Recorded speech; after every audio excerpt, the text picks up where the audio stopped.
Alrighty guys, welcome back to another one. We're doing a 24 pellet number 2 buck load today. I'm using Ballistic Products 27 cal number 2 buck. These are hard lead. Not as hard as say wheel weight alloy, but they are not dead soft pure lead. They are kind of hard cast. That 24 pellets comes out to 1.59 to 1.6 ounces on my scale. With buffer, you're looking at a 1 5/8 ounce payload. And we're pushing this around 1200 FPS. That's a pretty solid deer, coyote, fox round. For deer, I'd shoot it a little bit closer range, maybe 40 yards in, because they are kind of small pellets. They're not as small as number 4 buck, but they're no 30 to 395 caliber. Number 2 buck is mostly used in 20 gauge. It can be used in 28 gauge too, stacked by 2s. It is the largest size you can fit in a 28 gauge tapered hull, like a Remington STS or Winchester AA. If you're using a straight wall 28, you can get by with 28 caliber. But just because it's typically used only in 20 gauge from factory loads, that by no means means that we can't use it in our 12 gauge, 10 gauge, 16, whatever. It'll work just fine. Believe it or not, Winchester's factory number 1 buck rounds are actually closer to number 2 buck in size than they are true 30 cal number 1. So let's talk components.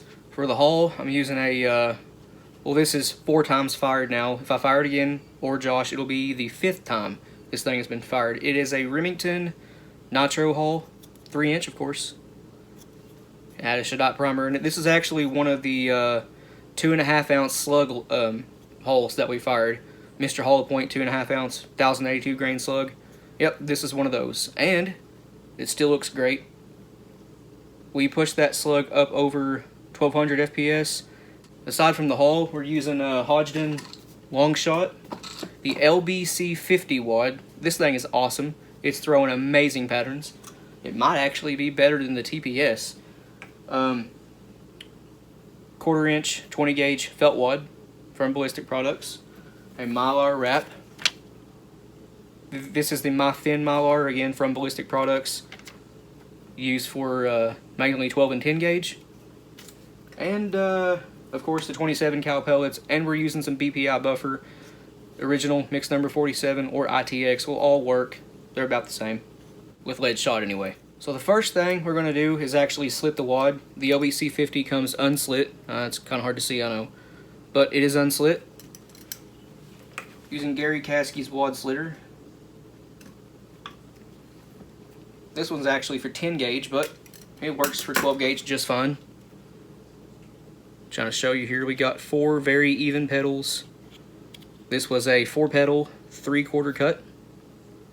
It's kind of hard to see, I know, but it is a 4 petal 3/4 cut. Wad's out of the way. Now we need to get to resizing, depriming, and repriming our hull. Resize ring comes with your Leload all if you're using the Leload all. Alright, that's got it. Now, these have really, really tall brass on them, and the Leload all does not have enough throw to kick the ring off, so to get around that issue, I just pull out the priming punch and the spring, and that gives you enough clearance to actually kick the ring off the hull. Super tall brass like this, and the Leload all does not get along. For a primer, we're using just a Winchester 209. Any standard primer will work here. Oops, took that stuff out of there. I'm using this press to reprime it. I got this one set up for 10 gauge, but we are now reprimed. We need 26 grains of Longshot. I've shot 1 5/8 ounce loads using the LBC or TPS wads with up to 29 grains, no pressure signs, but 26 grains is plenty of velocity, and it'll keep pressures quite a bit lower, even though I'm fairly certain that the 29 grain charge is still within, safe parameters. Overshot that one at 28. That's okay. 26. Awesome. Once you got your powder in your hull, take your wad, LBC 50. Need a wad tamper. This also was made by Gary Caskey. Make sure there's no powder rattle, and there's not. If you guys want any of Gary's tools, facebook.com/gary.d.caskey, Caskey. He makes stuff like wad slitters, haul trimmers, wad trimmers, tampers, all sorts of good stuff. I use Gary's stuff every single day, and they're working wonders for me. Highly recommend his stuff. So once you have the wad in place, take your 20 gauge felt wad or fiber, cork, whatever you want to use. It just needs to be a 1/4 inch. I use fiber and felt, fiber and felt. Now that the felt wad is in place, Mylar wrap. Again, this is the My Thin Mylar from Ballistic Products. And for me and Josh, these Mylar wraps are actually making a huge difference in patterns. We go from a beach ball size pattern with these extended range type wads at 42 yards to a basketball size pattern sometimes. Sometimes it's a little bit tighter just by adding Mylar wrap. These things work wonders. I have started putting them in nearly every load I do. Josh actually has a massive sheet, like a roll, not a sheet, a roll of Mylar wrap at his house. And it's quite a bit of Mylar wrap. I have 24 pellets of Ballistic Products 27 cal number 2 buck right here. These aren't polished, but they are swaged, so they're good and round. And like I said, they're decently hard cast. A lot harder than a dead soft lead pellet.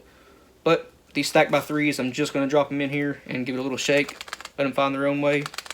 24 pellets of the 27 cal number 2 buck comes up right to the top of the wad. Half of the pellet is sticking up above it, but that's all good and well. We are exactly where we need to be for a good crimp. You can add buffer to this if you want to, which I am doing. I'm using, well, let's see what I grab out of here. Mix number 47. Like I said, I use the mix number 47 original and ITX buffer, all the same. Again, you do not need to buffer your loads, but they do help with patterns at extended ranges. That took 2 scoops of the Lee 2.2 cc dipper. I have it covering the top row of pellets about halfway. Now, if you want a really pretty crimp, you can put a very thin overshot card on here, but I'm not doing that, because this is just going to be, you know, food for the range.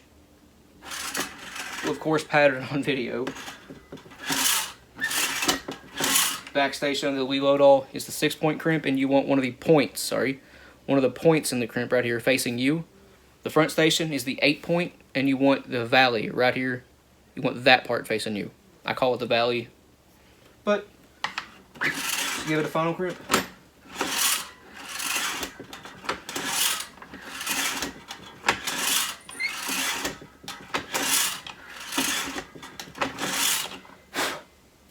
Alrighty. Not bad at all. There is a very, very tiny pinhole right in the middle. So, I'm going to hit that with some clear nail polish, wherever it is. Here it is. This is a Wade Rush trick. Just some clear nail polish from the dollar store. I got a dollar store literally 200 yards from my house, so it's pretty handy. This stuff acts as a crimp sealant. Basically, almost weatherproofs it. Just one layer usually gets it. Sometimes you need 2. Just let it dry 5 minutes and check it. Sometimes you need 2. As you guys can see, this hull is not tapered on top. I have, you can barely see it right here, a taper die for the Lee Loadall. And now, we have a really nice taper on top. If you want one of these things, go to eBay and search a Lee Loadall cone crimp die. You'll find it. They are made in Ukraine. It takes about 2 to 3 weeks to get into the country. But they work wonders. Let's actually go a little bit more.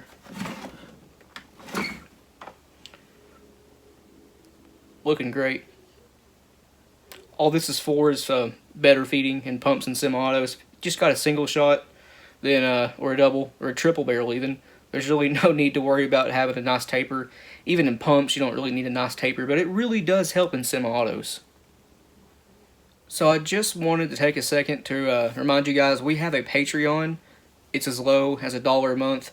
And like we always say, every penny we get goes right back into the channel. Helps us buy stuff like powder, shot, wads, hulls, primers, you know, all that good stuff goes right back into the channel. A link to that will be in the description below. If you guys do want to help out, that'd be really appreciated.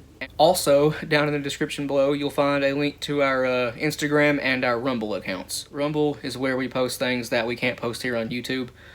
Instagram is just where we post some pictures of some cool things we're working on, some new loads, stuff like that. On Patreon, you guys get early access to videos like these and the range videos. If you don't know, the range videos are sometimes 2 to 3 weeks out. We film them, edit, upload, and then you guys see them 2 to 3 weeks later. We like to keep a, backlog of videos going. But I guess that's going to do it for me. Please like and subscribe. We always appreciate that. If you got any questions or comments, leave it in the comment section down below, and we will get back to you. And guys, let me know what you want to see next. All ears.